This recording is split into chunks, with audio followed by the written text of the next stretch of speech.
Assalamualaikum warahmatullahi wabarakatuh. Pada kesempatan kali ini saya akan menjelaskan tentang data mining mata kuliah database. Nah, yang pertama itu saya akan menjelaskan tentang data mining.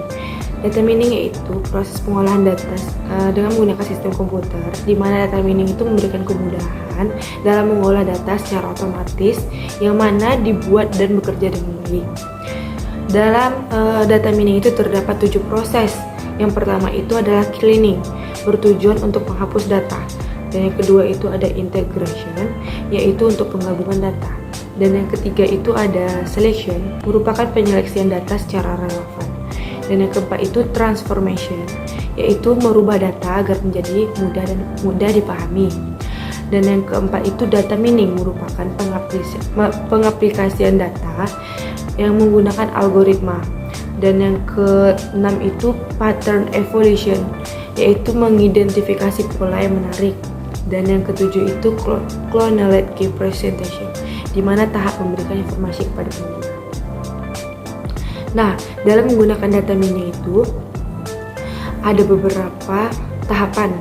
Yang pertama itu scalability, yaitu ukuran besar basis data. Dan yang kedua itu dimensionality, jumlah fitur dalam data. Dan yang ketiga itu complex heterogeneous, yaitu variasi data yang beragam. Dan yang kelima itu data quality, kualitas datanya tersebut. Dan yang kelima itu data ownership and distribution, yaitu pemilik data dan proses penggunaannya. Dan yang keenam itu privacy prevention, yaitu menjaga kerahasiaan data. Dan yang ketujuh itu streaming data, yaitu aliran. Dalam mengolah suatu data dengan menggunakan data mining itu ada beberapa tantangan. Nah, yang pertama itu scalability, yaitu ukuran besarnya basis data tersebut. Yang kedua itu dimensionality, yaitu jumlah fitur yang ada dalam data tersebut. Dan yang ketiga itu complex heterogeneous, yaitu variasi data yang beragam. Dan yang keempat itu data quality, yaitu kualitas data tersebut. Dan yang kelima itu data ownership and distribution, yaitu pemilik data dan proses penggunaannya bagaimana. Dan yang keenam itu privacy prevention, menjaga kerahasiaan data. Dan yang ketujuh itu streaming data, yaitu aliran data itu sendiri. Di sini saya juga menjelaskan tentang algoritma C4.5. Algoritma C4.5 itu merupakan metode klasifikasi dan memprediksi yang sangat kuat dan terkenal. Metode ini mengubah fakta yang sangat besar menjadi mudah dipahami yang diekspresikan dalam basis data. Ada beberapa tahap dalam algoritma C4.5 itu dalam perbankan, yaitu mempersiapkan data nasabah dari masa lalu dan menghitung dan mempertimbangkan data-data nasabah yang akan diproses.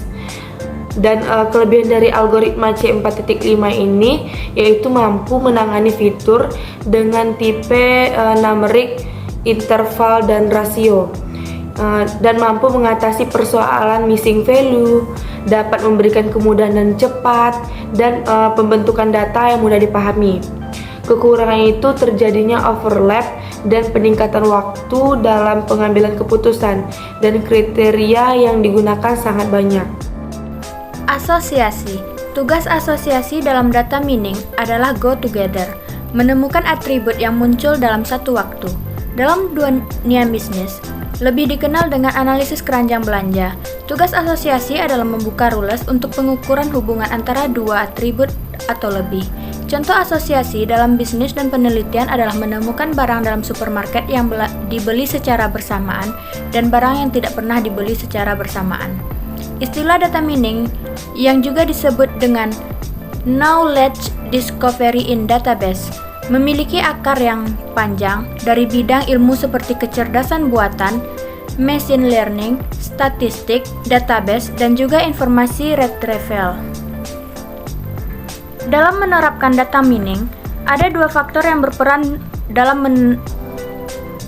menambung data yang bertujuan agar berhasil guna. Faktor ini dibagi menjadi dua kategori. Yang pertama, deskripsi. Deskripsi yaitu menemukan pola, korelasi, tren, cluster, trajek, dan anomali yang dapat diterjemahkan mencari relasi dan berhubungan di dalam data yang dideskripsikan. Yang kedua, prediksi. Mengkonstruksi satu atau lebih sekumpulan data model, misalnya pohon keputusan. Menarik kesimpulan dari data set yang ada. Melakukan prediksi perilaku data set yang baru. Asosiasi rule. Analisis asosiasi ini didefinisikan suatu proses untuk menemukan suatu aturan asosiatif yang memenuhi syarat minimum untuk support dan syarat minimum untuk confidence yang nantinya berguna dalam menemukan interesting association rules, yaitu untuk dibandingkan dengan batasan yang ditentukan oleh user. Bila memenuhi kedua batasan, maka sebuah rule dapat disebut interesting rule. Yang pertama, disebut support karena ia mengukur seberapa tingkat dukungan data terhadap fasilitasi aturan yang dikembangkan. Yang kedua, confidence adalah rasio antara jumlah transaksi yang meliputi suatu item dalam antecedent dan consequence dengan jumlah transaksi yang meliputi semua item dalam antecedent. Itulah kesimpulan dari makalah kami ini adalah di dalam perbankan database sangat dibutuhkan. Dengan adanya penerapan data mining di bidang perbankan, data nasabah berisi data pribadi, data yang menjelaskan status keuangan dan perilaku keuangan pada nasabah. Dengan teknik data mining menggunakan metode algoritma C45 dalam mengklasifikasikan data nasabah yang dapat memberikan informasi-informasi yang sebelumnya tersembunyi sehingga menjadi informasi yang berharga. Hampir semua data tersebut diinput dengan menggunakan aplikasi komputer dalam menangani transaksi sehari-hari, di mana data-data tersebut merupakan sumber yang sangat berharga untuk memunculkan informasi. Semua data tersebut biasanya tersimpan dalam database center. Dengan diperolehnya informasi-informasi yang berbeda